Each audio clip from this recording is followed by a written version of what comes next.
Good morning and welcome to Petra Coach's Thought Leadership Workshop series. Petra Coach is a mind shift business that empowers leaders and their teams to scale their organization through the facilitation and implementation of the Rockefeller habits. With a wide network of thought leaders and industry experts, these workshops serve as an opportunity for you to connect personally with them and ask them your most pressing business questions. So today we have Hillary Corna with us. Hillary is a process expert with over 15 years of experience working in operations, culture, and people development. Hillary has also developed her own process methodology called the Human Way, based on her years as a Toyota Kaizen leader. Today, Hillary is going to share her knowledge and experience to help you streamline your operations, boost collaboration, and set your organization up for growth. In this session, we will learn about critical tools and methodologies to map and enhance your processes, gain insight into addressing prevalent issues that may be negatively impacting your processes, and identify best practices for recognizing inefficiencies and improving productivity. As a reminder, this is an interactive session and we want to hear from you. So if you look at the bottom of your screen, you'll see the chat button, and we encourage you to use that anytime you have a question throughout the webinar. I'm going to go ahead and pass it off to Hillary and we will get started. All right. Thank you, Leah. Well, welcome everyone. I know process is not like the most exciting thing to talk about, but for all my fellow process nerds on this call today, thank you for seeing me. I feel seen because I truly believe that process can be fun. And I believe that process can actually be a hidden strategic advantage when done right. And it can actually be a strategy for growth and scaling. But instead of seeing it as that, usually it's seeing it as something we have to do, something like a burden, right? So I'm kind of on a mission to change that and help see that this can be fun if it's done the right way. So what we're going to tackle today, I give a little bit of background, then we're going to go into what I call the 3 key process tools. These tools are the ones that I believe are the most important. These are the only ones I use because pretty much in this world of process improvement, it's been really flooded with almost too many tools. And so I'm going to talk about the 3 that I only use that get you the biggest results in the shortest amount of time. And then we're going to talk about putting them into action. We do have some time on the back end for questions. If you have a dire question along the way, no problem. Feel free to interrupt me and we can jump in. What you'll learn today, 3 main things. One, we're going to talk about the importance of process excellence. Sometimes it's hard to make the argument for it. So we're going to talk about some of the data points that we see that help build the argument for why process excellence is important in organizations. We're going to talk about where to start. This is like one of the number 1 questions I get, which is just simply, I don't even know where to begin. And then utilizing that, the 8 steps to what we call the PDCA approach. Quick show of hands, has anyone heard of and or worked with PDCA before? Okay, good. We like to see that, just a hand or 2. All right, so that means we have a lot to learn today. And then we're going to talk about some common challenges we see with process improvement and how to overcome them along the way. All right, so when you are making arguments to your team, to your bosses, to your subordinates about like, why do we have to do this work? Let's talk about some key figures that help us make a stronger argument for this. One is based on a report done by Accenture, we can see very clearly that companies with operational excellence programs achieve 23% higher profitability and 19% faster revenue growth. So it actually creates a competitive advantage to scaling and growth. Now you have scaling up, you have all the tools, right? But when we talk about process excellence, there's a whole realm of other tools that come into this expertise. And if you can master these, it actually creates a huge hidden strategic advantage for the organization. And that's what Toyota knows to be true. And that's why Toyota is still number 1 in the industry. In terms of customer satisfaction, 88% of consumers are more likely to return to a business after a positive customer experience. And we know process affects this, right? Responsiveness, efficiency, overall satisfaction. But what we commonly see is that if your processes are inconsistent, like you have one department that's doing great in process, like your sales team is just smooth, easy, seamless, and then your onboarding is inconsistent, your customers judge your company. They don't judge a department, right? And so customer satisfaction looks systematically across the whole without those siloed approaches or, department approaches as how do you create a consistent customer experience through the whole experience? And that's what we tend to develop in any type of process excellence programs. And then agility and adaptability. Obviously, markets change, things change. If your organization doesn't change, change is going to happen to it, right? And we see that time and time again. When we don't make decisions fast enough, change is going to happen to you. Customer expectations, employee expectations, competitors coming into the market, et cetera. And process excellence allows you to adapt more easily to the changes happening in the industry. And then lastly, regarding employee engagement, we can see from a Gallup poll that employees who understand and are involved in process improvement initiatives are a third more engaged and productive. Now, a lot of these data points are thrown around for many, many, many arguments. But when we think of big picture, one of the things I see with process improvement is that we talk super detail about the intricate details of a process, how to do something step by step. And it's very difficult sometimes to link that and correlate it to the results of the business. So as you continue to make these arguments, why we care about process, it's these types of data points that it ultimately leads to. Unfortunately, we're not in manufacturing where you can track a widget in a, or at least most of you, I assume, are not in manufacturing where it's easier to track a widget in a manufacturing process, right? And with our internal operations and customer experience processes, it's hard to correlate so directly a change in a process to a change in a customer experience. So you need these big data points to be able to see that. Now, here's the thing. That creates a great argument, but why have so many people failed? There's actually a McKinsey statistic that over 80% of lean initiatives fail in the United States alone. You'll never hear me use the word lean. You'll rarely hear me use the word Kaizen because I truly think that language like that makes us feel inferior. Like it almost feels like untouchable. The fact of the matter is every organization has process, whether you like it or not, every organization has process. So I always stick to that word because it feels more tangible and tactical rather than separating us. And so the problem with all of these approaches and why they have failed time and time again are a few here. One, they're too big. They're meant and designed for enterprise level organizations like your GEs of the world, your 3Ms of the world, obviously your Toyotas and Boeings of the world, and they're too complex.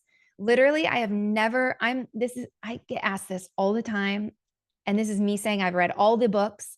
I have never read an easy to read process book, like never. I'm working on mine. It's taking a long time, but I'm working on my second book that my goal is to make it as easy as possible. Because of all the over 1 million books written about the Toyota way, I mean, they overwhelm me and I do this work for a living, right? And so they're too big, they're too complex. And if you think about the 3Ms and the enterprise level organizations of the world, they're here. And typically small to medium-sized businesses are here. It doesn't mean you're right or wrong. It's just you can't jump, right? And unfortunately, modeling after those best practices helps you or makes you think like, I should be operating at this level. And that's not the case. You have your own individual problems like duplication of work, rework, file storage management, technologies, being wasteful and non-utilized. Like you have different types of problems than these guys. And so when we teach process improvement, I'm going to be focused on your types of problems, not these guys' problems. They're not designed for non-manufacturing businesses. So the work that we do and I do, and I'll be showing you today, is all around service-based operations. So if you are a manufacturing business, we'll be looking at it from the perspective of internal processes, but looking at the internal processes that help flow a customer through your experience. And then there's a lot of time in wasted unproductive meetings. So I'm sure all of you have been in these meetings before where you get 12 people in a room for 4 hours and the conversation goes between, the problem, the root cause, who's to blame, the history of the problem, how we're going to solve it, when we're going to solve it. And then you walk out feeling more exhausted than ever before. It's like going into the gym and not knowing how to use the machines. If you don't have a framework to follow or tools, then you might break a sweat, but over time, you're not actually going to get the results you want. And that's really what's missing in process improvement as an expertise is simple tools. And those are the 3 I'm going to show you today. And then lastly, they're mostly focused on documentation. So what today is not going to be is how to document your processes. That's not what I do. There's plenty of people out there that do that. There's plenty of tools. There's plenty of webinars. There's plenty of expertise. We're focused on improving process, not just documenting. And also what this is not going to be is boring. We're going to have fun along the way. I'm going to jump into some examples of what I've seen in operations. And I want to hear from you too, what you're seeing. So Now we've talked about the importance of process excellence. For those that don't know, I started my career at Toyota doing this work under masters, reporting directly to the executive vice president of the company, managing 14 different Asian operations. And the goal here, the most important point, is our goal was transfer of know-how to the local teams. It wasn't doing the work itself and giving them the answers. So like most consultants, they come in and you're expecting them to diagnose you and tell you what to do. The work we do is actually empowering you to transfer know-how so that you can do it yourself. I want you to be able to walk out of the room and be like, these are the 3 things that we can start right away, because there's so many of those. All right. So jumping into the 3 key process tools. There's 3 things we're going to show you today. 1 is customer for lifecycle, 2 is PDCA, we talked about briefly, and 3 is a goods and information flow. Now, before we go into details, I want to outline how these are different. Customer for life cycle is why we do what we do. The PCA process is what we do, the steps we follow, like going into the gym, what machines, when we use them. And a goods and information flow is how we do what we do. These are the 3 tools. Literally, you only need these to do process improvement for years. You don't need to be cluttered by all the other things. So we're going to start with the first one because it's actually the most important, and I believe one that's been significantly lost over the years. Now, you've probably seen variations of this, but without this, the why behind doing what we're doing, you lose sight over time of why process matters, because leaders up here, and maybe that includes yourself, but typically leaders at the top tend to see process and think it's for someone else's doing, right? Like, that's too detailed. I don't need to understand. But it's actually a link to the very thing they want, which is customers for life. So let's talk about what this looks like in brief. From left to right, you see here pre-sales. Pre-sales represents basically the point of first contact with the customer up to contract signing or order booking, them deciding to do business with you. And what we call post-sales is everything from the point where they decided to do business with you, they signed the contract, they bought the product online, whatever that is, to they got what they paid for, product or service delivered. So you have pre the sale and post the sale. And we don't say sales. I get this question all the time. We don't say sales on purpose, because I guarantee you, if we were to outline all of your goods and information flows, we would see that there's more than one department that interacts with the customer before they decide to buy. It's very rare that I see only salespeople involved in the operation up until the time they buy. Sometimes you have SME experts that come in and help quote the deal. Sometimes you have estimators where the deal is handed off and the estimators actually produce the quote. There's always other people involved. So we say pre the sale, post the sale. Now, in all operations and all businesses, agnostic of industry or size, every business has to sell, every business has to deliver. Every business does not have to do the second half of the cycle, which is what we call follow-up and repurchase. Now, what is follow-up and repurchase? Anyone buy a car recently? No. Okay. When you buy a vehicle and they say, okay, now you have a 5K checkup, 10K checkup, 20K checkup, that is designed very intelligently. Now, where it falls short is executing on the process, which we all know intention versus implementation is a big difference. You can have the strongest intention in the world in process, but if you can't execute it, it's going to fall short in results. But the intelligent design of that in the automotive industry comes right here, right after they get what they paid for. The belief is, if I am an expert in automotive vehicles and maintenance of those vehicles, then I know what happens at these key touch points, which end up being 5K, 10K, 20K. They need an oil change, they need tire rotation, whatever those things are. So if I structure that and put it in a product and sell it effectively, I get them back in the door for 5K, 10K, 20K checkup. And what happens at 20K when they need a new vehicle, or their child needs a vehicle, or they're buying a vehicle for their family member? They go to the same dealership, right? Because you've earned the right to their business, their loyalty, their retention. And so that happens in follow-up and repurchase. Now, in the US, we think of this really commonly because we're a mature market in automotive industry, but in Asia, this was like unheard of. So when we were able to implement this, the retention rate increased, the number of repaid clients increased, the average contract size of those clients increased because we were able to get them back in the door. And for all of you in this room, I know very, very well that you would rather do more business with the same people for a larger contract size than losing those customers and having to go fill the funnel over and over again. So this is not listed here, but generally when we teach this methodology, pre-sales is what we call the power of your acquisition engine. This is not new information. I'm sure all of you had heard a variation of this before. Post-sales, we call the power of your experience engine. So this is how you get people. This is how you keep people. And what we find in organizations time and time again is that your sales team are actually hitting your sales targets over and over and over and over, quarter to quarter, year after year, but you're losing people on your back end. And what that means is you can have a false narrative of your retention rate. You can say, oh, we have 80% retention rate, but you're actually flat in growth or you're negative in growth, because let's say you're bringing 10 people in every month, but you're actually losing 20. That would be negative in growth. But sometimes that equates to an 80% retention ratio. So when you're creating an argument around why your organization needs to do process improvement, it's the power of this. Now, of course, pre-sales, there's a lot of clear KPI around, reducing sales cycle lead time and increasing conversion rate.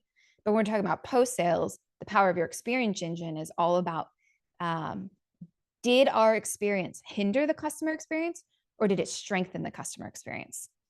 And how do you keep them to do more business with them at a higher rate? So if this tool is not understood or taught, typically process improvement initiatives kind of fall flat over time, because this is what links the activity to the results of the business and what your leaders care about the most. Any questions about Customer for Life real quick? It seems obvious, but there's like so much packed into this thing. Okay, you guys are competent humans. Okay. Just give a quick raise a hand or let Leah know if you do. Okay, so that represents why we do what we do. Now this represents how we do what we do. Now you mentioned a moment ago that not many of you have seen this before. So definitely this is a lot of information really fast. I want this to be the most beneficial hour of your time this week, maybe this month. So I'm just going to give you all the tools, open source, that I use. And hopefully, I guarantee you, you'll have a lot of golden nuggets to take back. But this is where the heart of it's going to be. The PCA process, again, like walking into a gym without having the tools or a program how to use it, this is what I see in organizations. We have the strongest intentions to do process improvement, but these conversations go in circle, no one follows up. There's just no framework. Without a framework, you'll fall on your face over and over and over again, even with the strongest intentions. And so what this represents is 8 steps. If you've already read through them, I will here in a moment, but I want you to look down at the bottom first. PCA stands for Plan, Do, Check, Act. The biggest thing that I want you to get across from this is your teams, and I'm sure you see this all the time, they want to jump straight to 5 and 6. They want to jump straight to do, take action. And kind of in Western culture, we're trained that way. Like, you have an idea, great, go run with it. You have an idea, awesome, go see if it sticks, test it, trial it in the name of agile, but it's actually ad hoc. Like, it's not structured, it's not understood, the problem's not fully understood. You have people taking action in different directions. I see this time and time again, where departments are changing things that affect the customers, but other departments don't know. So you create more inconsistency in the business. So the biggest thing here is to understand or take away is your teams are going to want to jump to do. It's so hard to pull them back. And your job in process improvement is to rein them back to do step 1 through 4 appropriately. And in simplified terms, step 1 through 4 in plan is understand the current state, meaning put to paper what the process is supposed to be in the first place. Why do we do this first? Even at Toyota, it was so hard to get people to do this first. They didn't want to do it. But why we do this first is because if you skip this step, I guarantee you have 5 different people thinking the process should be done 5 different ways. Guarantee you. And so when you jump to step 2, even, let's say you don't do 1 and you just talk about problems, their 5 problems are going to be completely different perspectives because they're following different processes or they're in different departments and have different perspectives. So understand the current state means document what the process is supposed to be. And that's the goods and information flow that I'm going to show you in a moment. So I'll show you some examples of that. Then what we do is only when we know what the process is supposed to be, can we say there's a problem. Identifying problems is actually seems so obvious, and it's not as obvious as you would think. I'm going to show you an example here in a moment, but we actually see a lot of mistakes just in knowing how to say what a problem is. For example, people commonly say, well, the problem is we don't have a system for that, or we don't have a process for that, or we don't have a body, where what they're doing is saying the problem is actually the solution. And so when you are challenged in these conversations, the call for you is to probe back by saying, by not having that, what are we experiencing in the business? Are we experiencing duplication of work, human error, wasted time, wasted inventory, wasted motion, over processing, over production? Like, by not having what you think we should have, what's actually happening? Because two things here. One is you don't want them erratically implementing things. I see this literally every day of my life. We're going to implement this. We're going to implement an onboarding checklist. We're going to implement a follow-up. We're going to implement gifts giving. And we just take erratic action, but it's not linked to the right problem. And then the other thing that typically happens is we don't see that problems are really understood in the first place. So once you understand the current state, put the process to paper, then identify problems, then we prioritize problems. I'm going to show you the methodology we use to do this. From there, the reason we prioritize problems is because time and time again, I see teams try to tackle everything and you just can't. On average, we see 80 to 120 problems identified in that step 2, the first time I lead teams through this. And without seeing that number, you don't even know that you're trying to tackle everything. And then they see the number and they're like, oh, we can't do this. Well, yeah, of course. And so we're focused on what can you do to take the least amount of action with the highest amount of ROI? And that's what the prioritization methodology allows us to do. See what are those problems that drive the most impact in the shortest amount of time. So I'll show you that in a moment too.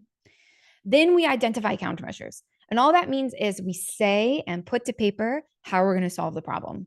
I use the word countermeasure because it's solution and answer. It's like too ambiguous for people. Countermeasure comes from our time at Toyota. It's very, very more targeted and specific. But when you're done with step 4, that is your concrete roadmap. For example, we're going to solve these 20 problems with these 30 countermeasures.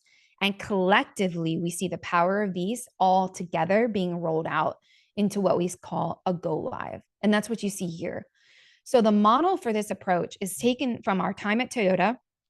It's been simplified, added a lot more structure than even what we did, and designed specifically for internal operations and service-based businesses using the approach of software development. So the idea, ironically, software development comes from process improvement, but we don't go down that rabbit hole because we'll be all night talking about that. So go live is essentially rolling up your process improvement into one key dedicated date. It's like a declaration. As of August 1st, 2024, we're doing things the Petra way, this new way. We're changing these 30 things. Why we do it this way is because there has to be a clear delineation for people between a before and an after. What you hear if you don't do that is things like, well, no one told me, or since when did we start doing things that way? Or I wasn't a part of that, so I don't have to, right? Like, and this is not personal. This is like human nature. And so having a clear delineation between a before and after date, it also creates more excitement. What we normally do in organization is it's like Friday morning and we're like, hey, salespeople, from now on, check this box in Salesforce instead of this box. Or, hey, customer success people, it's Tuesday afternoon. Can you use this template from now on? And it's way too disjointed. It's unstructured. It's coming out of nowhere. There's no background. And that's what this helps achieve, is educating, which is what we see in step 6, developing training around all the countermeasures and rolling them out as one. So PDCA, if you want more information on this, we have, I have a podcast that goes into literally each step. You can follow, there's a solo podcast on each step in depth. We could literally talk about this forever. I love this stuff.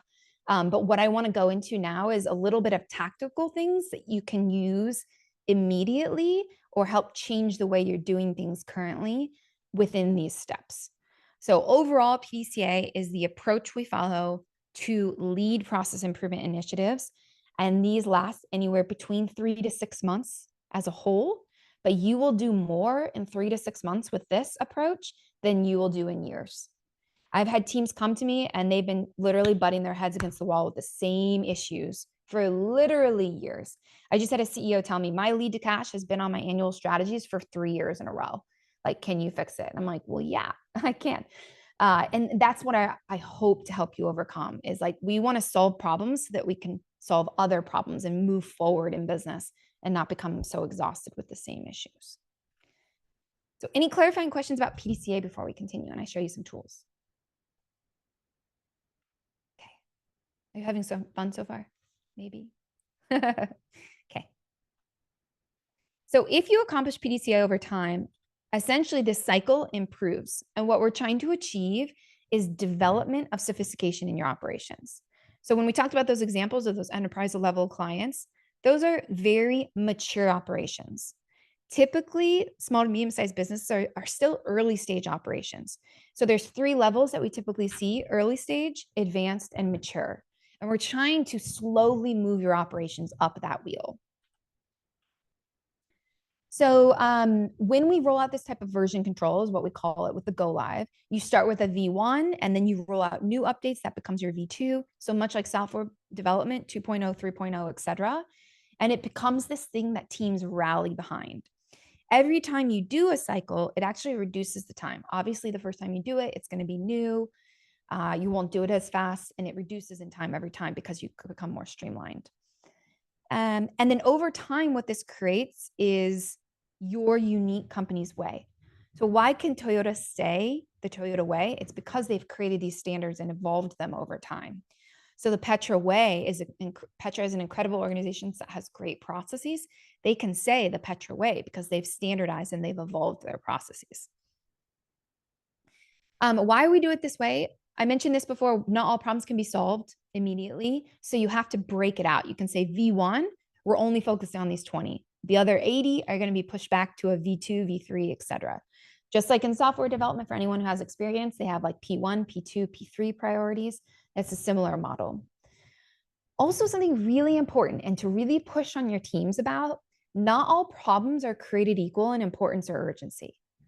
So everyone thinks every problem matters the most right now, right? This is an issue. This is an issue. This is an issue. And it's not the case.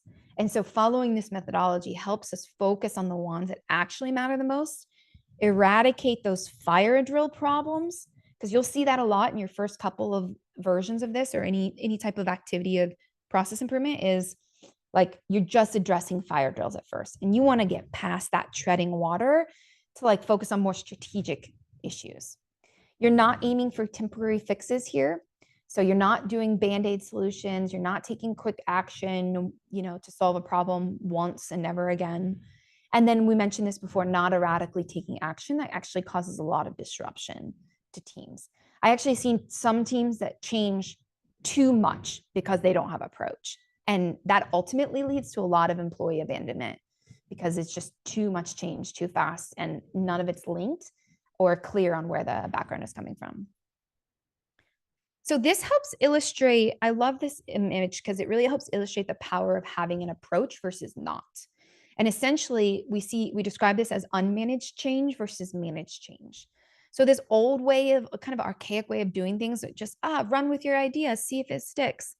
It's really unmanaged change, which is the blue line, versus having an approach, whether you choose this one or many others out there, it reduces the negative consequences and it actually accelerates the speed of change.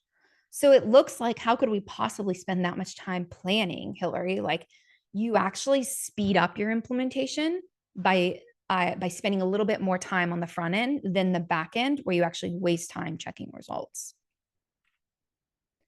Okay, so that brings us back to the PDCA process. We talked about understanding the current state. The goods and information flow is the tool we use to do that. So why is the customer for life cycle? How is the PDCA process? And I'm sorry, what is the PDCA process, what we do, and how we do the PDCA process starts with this goods and information flow. Now, this is going to either make people love me or hate me. I know. And I know you can't read this yet. Don't worry. I'm going to go in and show you some examples. But macro level, what's most important for you to see is this is the customer for life cycle rolled out linearly. So if you take the cycle and you spread it out, this is pre-sales, this is post-sales, and this is follow-up and repurchase. This represents a good information flow. And what is a goods and information flow? It's a specific type of flow chart, because I know you all have flow charts. They go up, down, all around. There's many of them. They have colors, they have different symbols, all that stuff. Don't worry about that. Just put this to the side for now. A goods and information is very specific. It maps the flow of goods and information over time. And the aim is, how do we use this tool to actually drive process improvement? How do we get our customers through their experience more seamlessly and effectively with a systematic approach, meaning looking at the whole instead of looking at departments, looking at the customer experience as it relates to all the departments. So this addresses the number one root cause that I literally see of every process issue, everyone, which is, if you really get down to the core, someone doesn't know what they're supposed to do, when they're supposed to do it, or how they're supposed to do it. So the goods and information flow shows who, which is the x-axis, what, which is the tasks, and when is, the y-axis, and the x-axis is when, which is sequential in time. So from left to right, there is a very clear variable of time. We're trying to show conditions of processes and how they interrelate together across those different functions, and then what they do. So let's talk about some of the differences of this versus other flows that you've seen. I mentioned it's sequential in time, so time is absolutely variable. It includes the customer's perspective. Across the top is always the client, and then down below are the different departments. Normally workflows are just internal. It shows cross-functional dependencies. So what we're trying to say is, the client success team can't start onboarding until they get the documents from sales.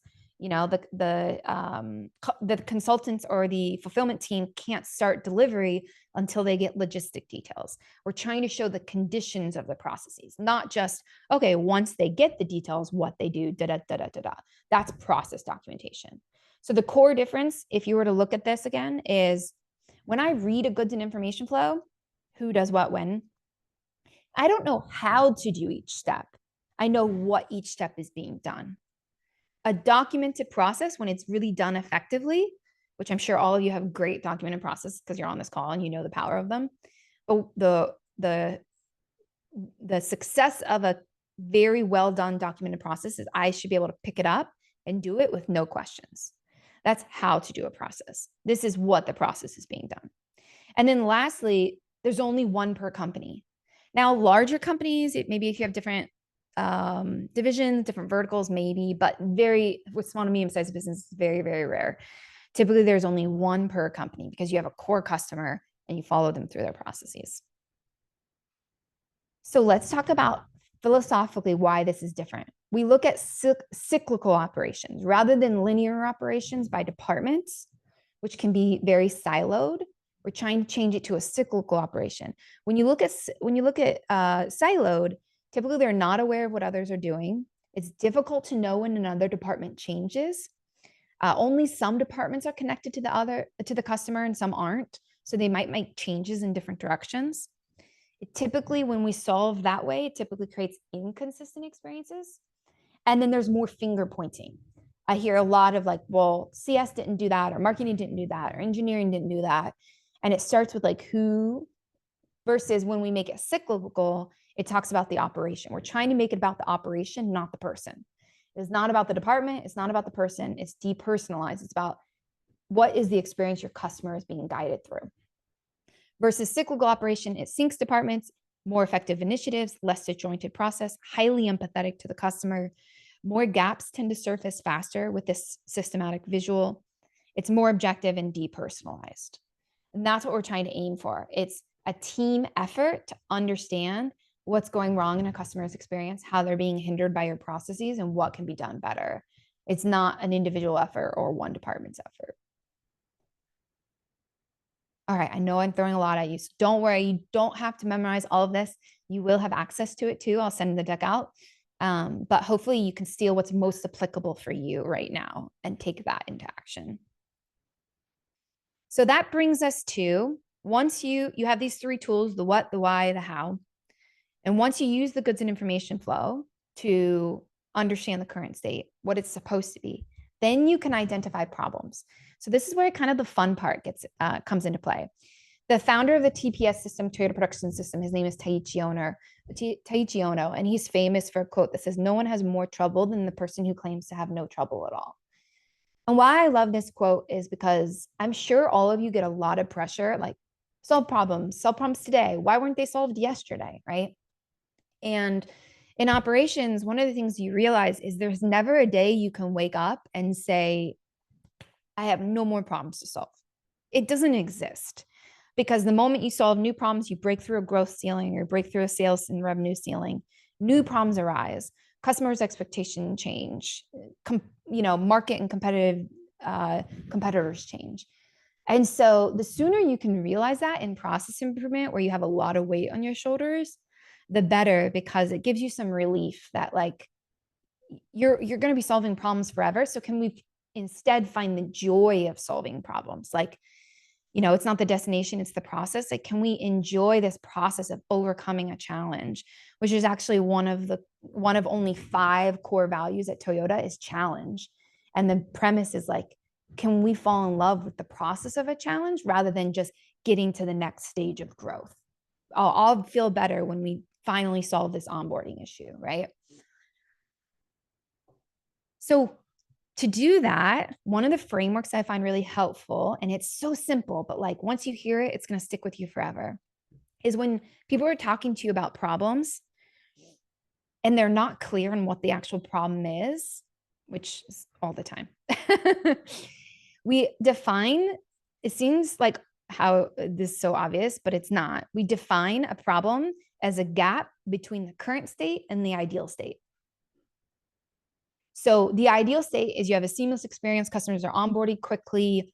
Cash flow is smooth and optimized, and they get what they paid for when they paid for. And the current state is it's delayed. Cash flow is delayed. Efficiency is low. We have a lot of wasted material, right? So problems become the gap between what should be happening ideally and what is happening now. This is how we can clearly say, which is why the goods and information flow is so important, that there's an actual problem. I see so many organizations chase problems that aren't actually a problem. Yeah, I mean, oh my God, I see it all the time. They're like, we have a problem and it only happened once, or they think it's a problem, but it's not actually the way the process is designed. So the definition of problem is the gap between the current state and ideal state. So if you ever get people talking about problems, you can push them and say, well, what's the process supposed to be? In an ideal world, what's the process? Is this actually a problem? Is it happening a lot, or is it happening only once, right? Okay, so then what we say, and this is kind of the last really big tool that I'm going to show you. We have the why, we have the what, we have the how. You identify problems. Then the question becomes, well, where do we focus? If we have so much to solve for and it feels really overwhelming sometimes, we use what's called a prioritization methodology. And what this does is it helps us focus our efforts of the organization to be on the problems that drive the most value in the shortest amount of time. What this does for you, and this is a big one, is it takes the personalization out of it. You're probably getting a lot of pressure from different departments to change things and prioritize things and make theirs a priority, right?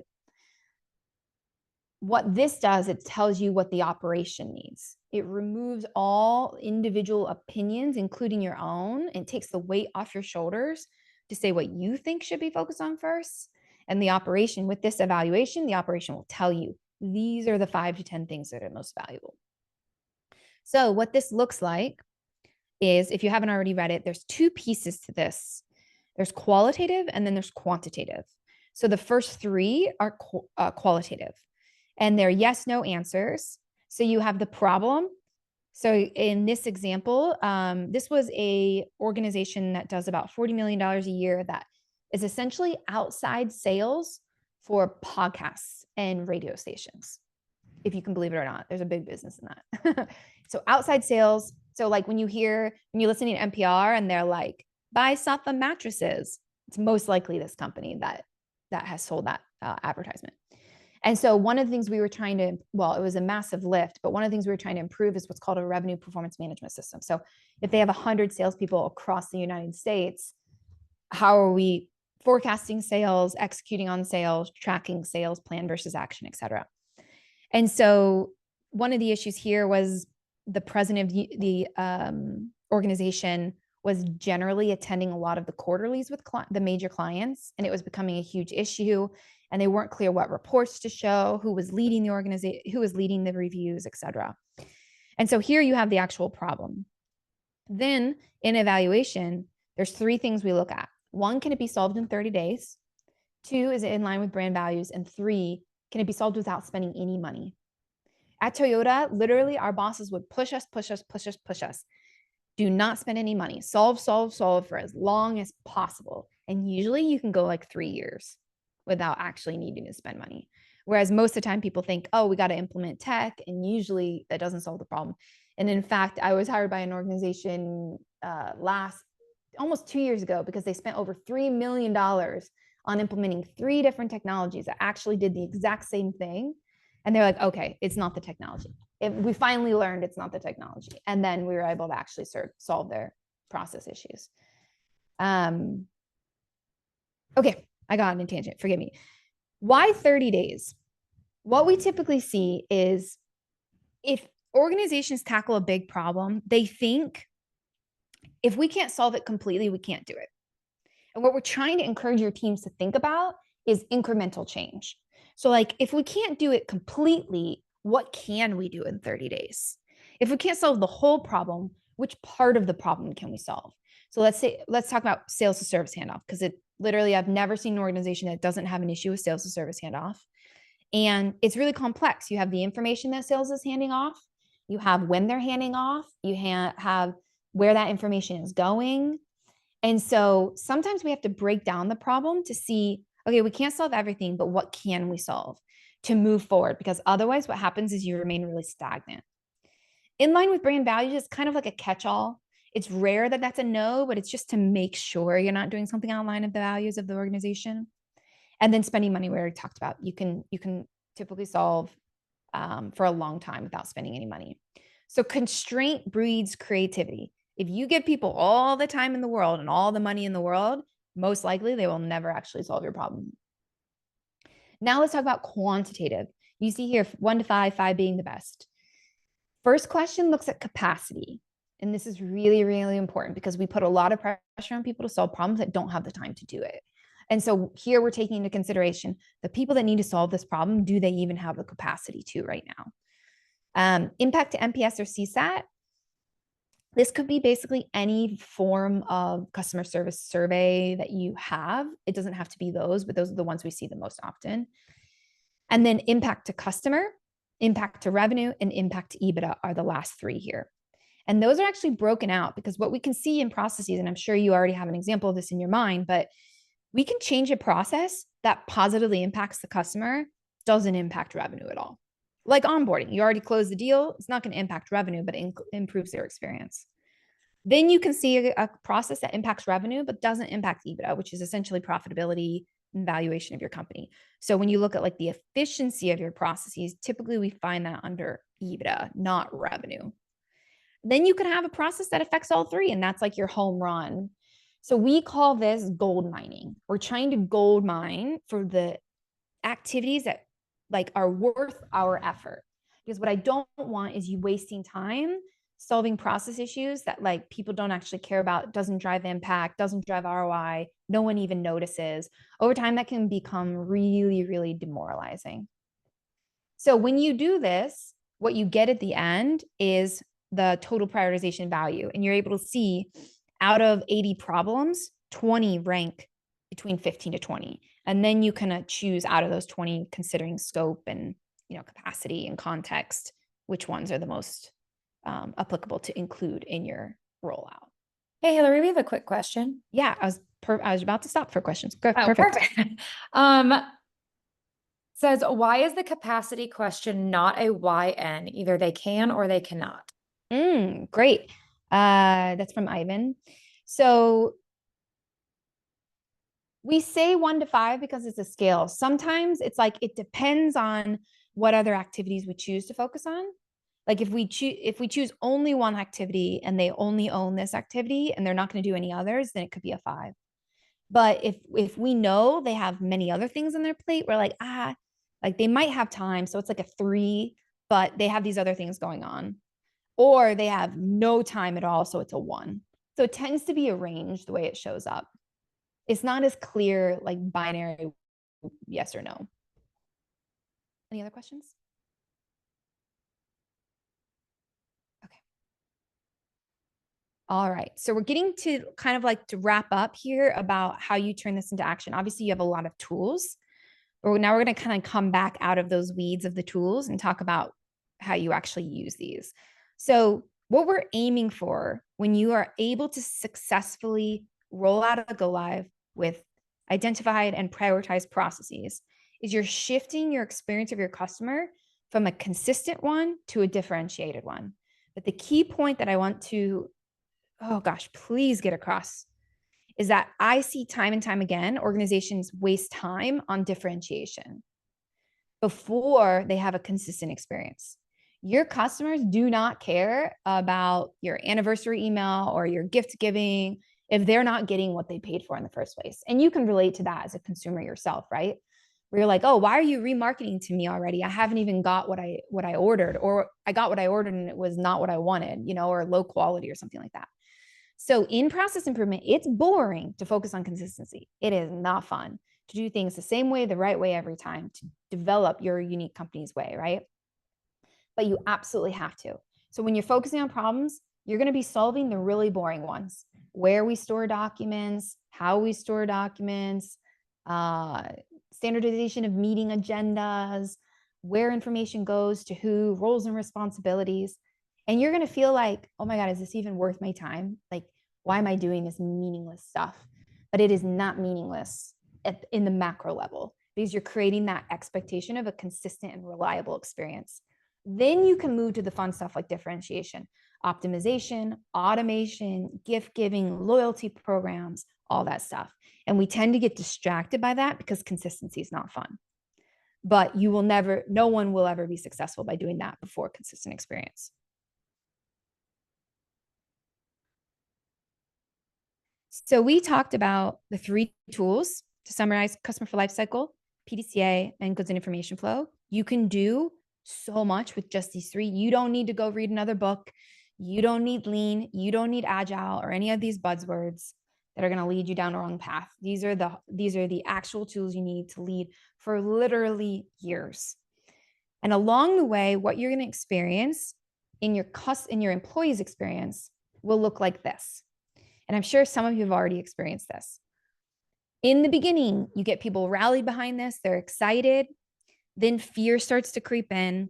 You realize the complexity, probably even in this call, right? You're excited. Yeah. And then you're like, oh my God, this is way more complex than I thought. And then once you get through to the other side, you experience coming together, integration, and a newfound confidence. The reason I like to show this is because it helps set the expectation that this is normal.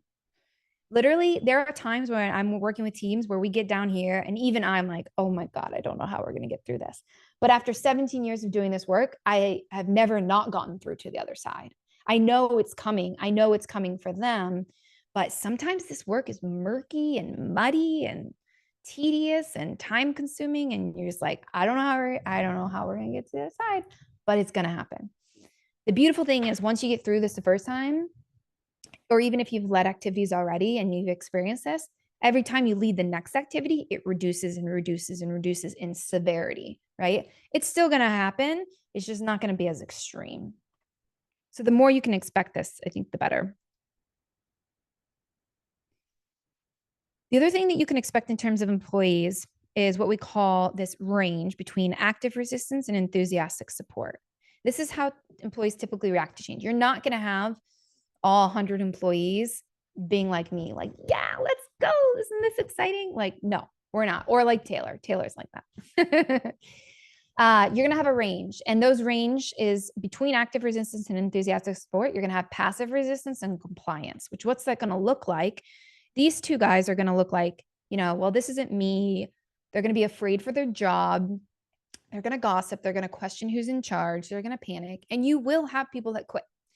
Essentially, as you advance your operation and become more mature, more sophisticated, what you're doing is you're leveling up your standards of expectations. It's kind of like in your personal life. Like when you start surrounding yourself by higher quality people, other people get left behind, and it's not personal. You actually want that. It sounds bad, but you want that because your organization's moving up. You don't want the people that are going to pull you back down and want the old way of doing things. Inefficiency, no accountability, right? Lack of productivity, wing it. You don't want that. So when and if the time comes that you have people that quit, you can see that as a good thing. You want to get the right people in those seats moving forward as you become more sophisticated. And then the people that are compliant and enthusiastic, supportive, this is a challenge. They're enthusiastic. Maybe I could adjust to this change. They have a positive vision. You start to hear their ideas. And most importantly, which I hear literally like all the time, I've been waiting for this. Like I've been waiting for something to come in and help us because it's not anyone's fault. It's just lacking the tools. It's really all there is. So what we'd always say at Toyota, which I'll leave you with this, is it's not what we change, it's how we change that matters. Without the tools, without an approach that's structured and disciplined, you will not get the results you want. And you can have the greatest idea in the world. And I literally see this all the time. Really high performing teams, some individual with an incredible idea, but it's the implementation and execution where it falls short. If they stand alone in their idea, and they have no support or no one else involved, or they're not considering other departments, that idea will never successfully get implemented. So it's not what we change, it's how we change that matters. Okay. So we talked about the importance of process excellence, where to start, the 8 steps of PCA, how to overcome challenges, and the 3 tools. Let's talk about questions. That was amazing and so much information, Hillary. Thank you so much. My fingers could not keep up. I'm sure we're going to have some questions. So let's go ahead and head to the chat. First question says, how many and who should be involved in the building of the goods and information flow? Yeah, great question. So when you get the right people in the room, which is key, having the right people in the room with the right amount of time, go to this master flow. What you're going to look at is the departments that interact with the customer to flow them through their experience. Normally, these are pretty predictable. You have your sales, you have your any type of like quoting or estimator team, you have your onboarding client success team, you have your fulfillment team, some form of delivery team. And then along the way, there's always finance and accounting, right? Billing and how that flows within the customer's experience. So some variation of those. The only people we typically don't see in this are like marketing and technology, because the goods and information flow represents the first interaction you have, like the tactical interaction, not marketing to a customer. And then technology, they don't have an interaction with the customer. We do look at the tools you use along the way. So you'll say like, create the opportunity in Salesforce, update the opportunity in Salesforce, close out the opportunity, close one in Salesforce as an example. But we don't need technology team in the flow because they're doing more higher level strategic stuff. So on this same topic, we got a question that's like, do you bring them all in together or do you work siloed per flow? Great question. You bring them all together. You do not work siloed because 2 things happen here. One is if you have them in silos, you don't get the criticisms of each other's processes. When you bring them together, let's say you bring in, or let's say in the call, you have your sales, you have your onboarding, you have your finance admin. What you hear, and this is the breakdown that we need to happen, is like finance admin is like, no, I don't get it on Tuesdays. I get it on Fridays. I don't get it from CS. I get it from sales. So if you have one person saying the process, it's almost guaranteed it's going to be flawed. No doubt about it. So there's a power of having everyone in the room. Now, you don't need more than one person from each of those key stakeholders. You only need one key person that really knows the process well, but you need to have them all in the same room. That's truly where like the power and breakthrough comes from this. And that leads to, if there's anything you do, like you can skip steps 2 through 8. And I guarantee you, if you just create this for your company, you will solve 20% of your problems. Because we think we have to have a new idea. Oh, onboarding is broken. How are we going to fix it? But usually, because we have 5 different people doing things 5 different ways, we just need to come back to the one way that it's supposed to be. And that solves a lot of your problems. So we think we have to add another checklist, add another template, add some oversight and visibility. But it's actually usually we have to simplify to what's come back to what the process was supposed to be in the first place, and you solve all your problems. So just doing this will create huge impact without creating anything new, which is amazing. So follow up again on this same topic. Yeah, We're gonna hang here for a minute. Yep. Do you bring the leader in or a team member thinking, do we want to know what should be happening or what's really happening? Team member versus yeah, great question.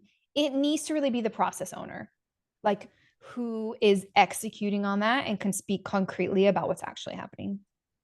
Okay, and then on average, how long would the GNF process take? It depends on the size of the team and how many departments are involved. I've seen this done with a team. You don't want more than 12 people max. So just kind of as a rule of thumb, 12 is like limit. 8 is like sweet spot. 4 is if you have a smaller organization that you can work more efficiently. I've seen this done with a team of 4 people in a span of like 4 or 5 hours max. And then we have some questions on our end about materials. This session is recorded and we will share it with you guys. You will get it in the next 24 hours. And then they want to know, will these materials be available? Yep. So what we're going to share with you is one, a template to this goods and information flow. The tool I use is called Lucidchart. You don't need to use that tool. There's a million cloud software tools where you can build flows on.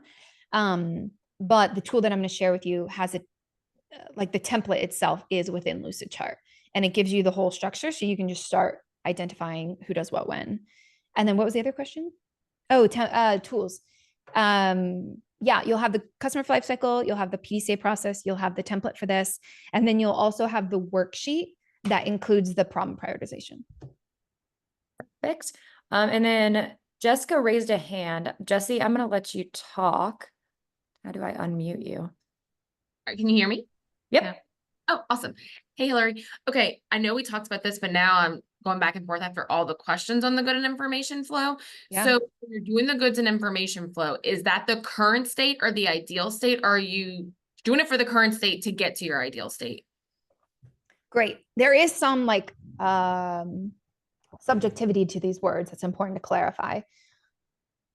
When we say ideal state, it's the way the process is intended to be designed.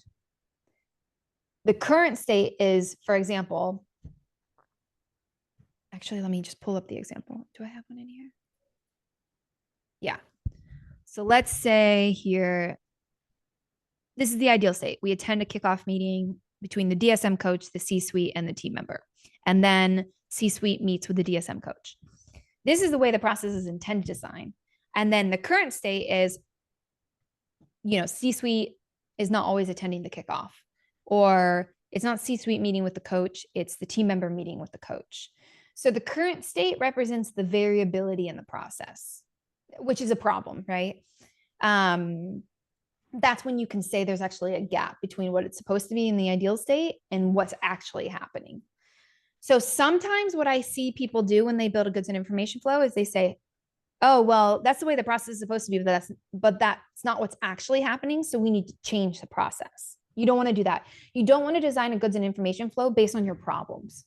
Okay, that makes sense. You want to design based on the designing it based on how intention. it's supposed to work.